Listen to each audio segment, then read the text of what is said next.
কলকাতার অন্যতম আইন বিষয়ক শিক্ষা প্রতিষ্ঠান সাউথ ক্যালকাটা ল কলেজে ঘটে যাওয়া পাশবিক নির্যাতনকে রাজ্য সরকারের প্রশাসনিক ব্যর্থতা হিসেবে মনে করা হচ্ছে। এই ঘটনার প্রতিবাদ কর্মসূচিতে অংশ নেন আইন বিভাগের ছাত্রছাত্রীরা।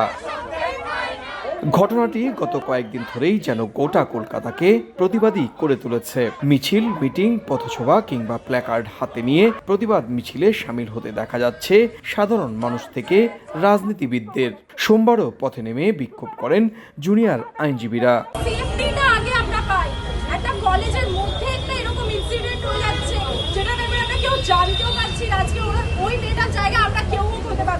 এডুকেশন সিস্টেমটা যাতে আমাদের কলেজে ঠিকঠাকভাবে চলে সেই কারণে আমরা আজকে এখানে এসেছি। গত 25 জুন রাতে দক্ষিণ কলকাতার কলেজটিতে ঘটে সংঘবদ্ধ ধর্ষণের ঘটনা।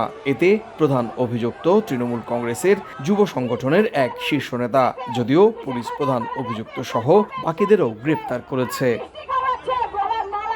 সুব্রত আচার্য, সময় সংবাদ, কলকাতা।